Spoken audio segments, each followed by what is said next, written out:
Știți ce e interesant? Că după un an de zile, mă aflam exact în același percurs la Budapest. După ce am mers bine, în propriu spus, poate o jumătate de an, am căzut lamentabil în același fel.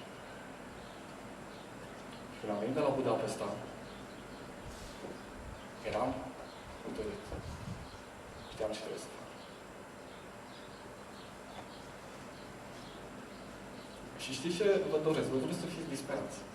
Pentru că eram disperat. Uite-te mă la Emi. Uite-te la Dani. Uite-te la el. Uite-te la el. Uite ce faci.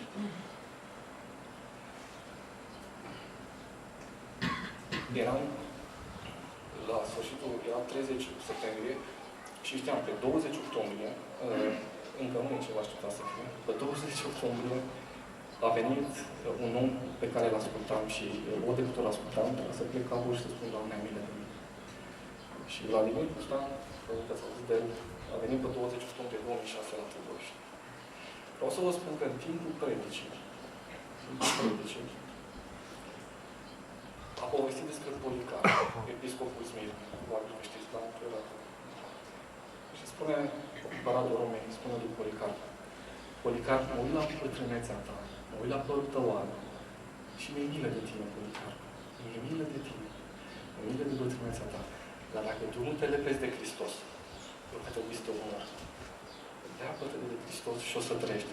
Și Policar îi spune, frate, mai bine îmi tai limba. Când am auzit asta, zic, pe mine asta m-a topit. Atunci Dumnezeu mi-a vorbit. Uite-te în viața mea. Spune-mi ce ai vrut și nu ți-am dat. Spune-mi ce ai vrut și nu ți-am dat. Poate că nu toți ați spune ce ați vrut în viață, dar eu am primit. Ai vrut familie, nu ai vrut copii, nu ai vrut și o familie bună, și o fetiță, acum mai avem un copil, și atunci am o fetiță cu minte și bună, și prieteni buni, și servici buni, le avem pe toate. Ce mai aștepți? Ce mai aștepți?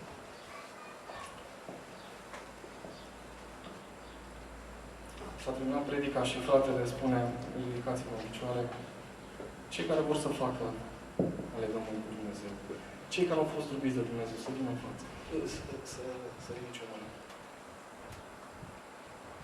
Ei, eu am făcut un legământ cu Dumnezeu, dacă a fost el așa, dar l-am făcut. Nu, la întrebarea asta, la chemarea asta nu pot să ridic mâna. Și n-am ridicat mâna.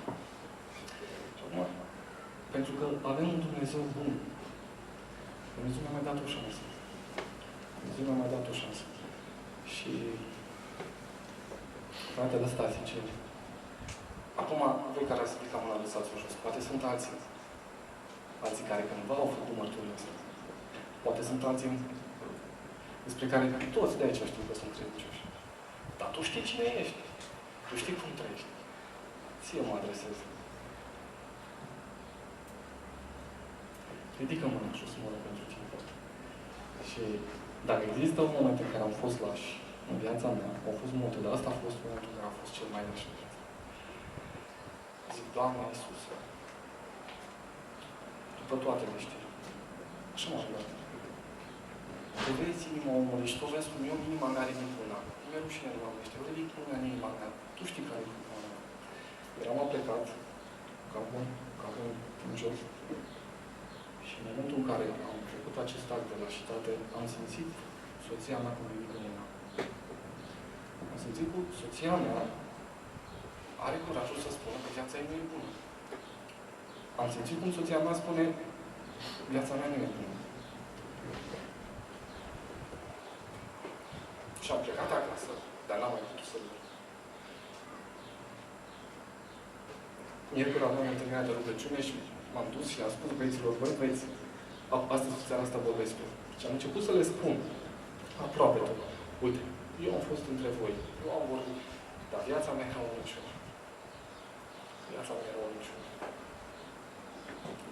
Eram disperat, este raportul, mi-era frică. Mi-era frică de la ascund, Dumnezeu nu mai dă șansa asta a doua oară.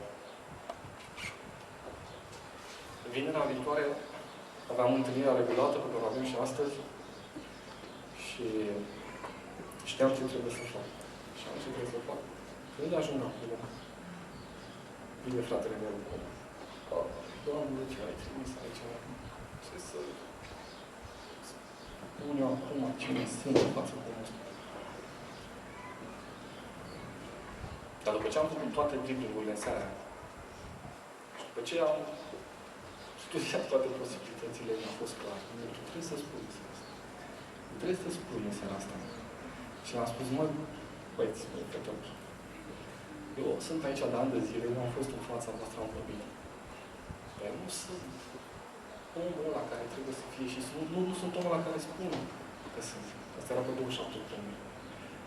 Și am povestit ce s-a întâmplat o săptămână în urmă și cum am avut curaj și i-am rugat, zic, îmi dați voi să ridic mâna asta, lașă, în fața voastră.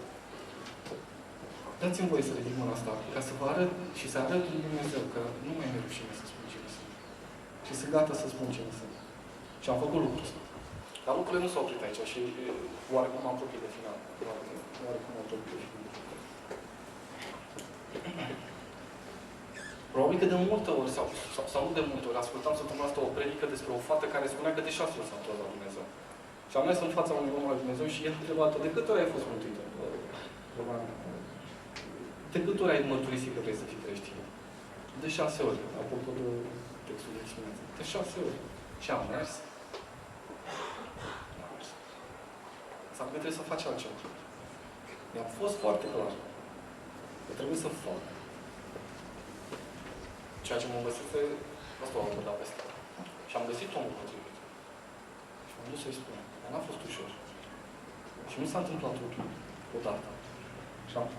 Dar am început să spun. Și am început să spun la egală piciorul general. Aș vrea să vă spun că sunt aproape 3 ani de atunci. Și sunt liber. Credeți-mă, sunt liber. La un moment dat am dat o mântuire asemănătoare, am avut timp mult mai mult. Și au venit la sfârșit și m-au întrebat, ție nu ți-e rușine? Nu pot să nu ți-e rușine. Mă fac că nu-i rușine. Ție nu ți-e rușine să spui lucrurile astea? Am e rușine. Dar dacă cineva ar fi avut curajul să-mi spună lucrurile astea, probabil că n-aș fi ajuns aici. Și de azi venit aici. Trebuie să învățăm să venim înaintea Bunului picioarele noastre bune. Aș vrea să mai insist asupra unui lucru care este important și care s-a întâmplat. Dumnezeu mi-a descoperit un lucru. Ok, tu ai spus altora că ești credincioși. Acum du-te, și asta a durat, du-te la toți pe care îi știi. Și cere iertare. Du-te la toți pe care îi știi că e supărat și cere iertare. Și ce a trebuit să fac? Și asta nu spun ca să mă laud. Nu e nimic de laudă în lucrul ăsta. Am stat înaintea lui Dumnezeu în post și în rugăciune și am spus, Doamne, aș vrea să descoperi tu care sunt lucrurile și care sunt oamenii pe care i-am nedreptățit. Și am stat și am scris pagini. Și a trebuit să-i caut. Și nu știam cum să dau de ei. Și a trebuit să dau o grămadă de telefon. Și la un moment dat am sunat o directoare a unei mari instituții în țara asta și am zis să rămână la unul în țară. Mă mai țineți minte? Cum să nu știți? Bă, cine sunteți? Și doamna directoare, atunci când v-am vorbit așa de urât și aș vrea să mă iertați. Dar, dacă aș fi spus numai așa, lucrurile ar fi fost pe jumătate și fratele Hans m-a învățat cum să spun. Te duci și spui așa, Doamnă, Dumnezeu mi-a descoperit că am păcălit. Vă rog să mă iertați. La un moment dat, aveam probleme cu dantura și mă întrebam, oare ce se întâmplă? De ce mi se strică dintele? Și Dumnezeu mi-a descoperit. Mai țin tu minte că acum 7 ani de zile, te-ai drumul sau te dus la doctor, mi-ai avut bani la tine și ai spus, o să vin data viitoare să vă plătesc. Și zic, da, că nu te-ai dus să plătești. Și pot să spun că acum lucrez și se poate rezolva, dar măsura mai am pierdut-o. Și mi-am dat seama. M-am dus după 7 ani de zile, m-am dus acolo, era în același loc, și zic, o caut pe doamna doctor și asistenta a început să râde. Doamna doctor nu mai lucrează de 4 ani aici. Ok, și așa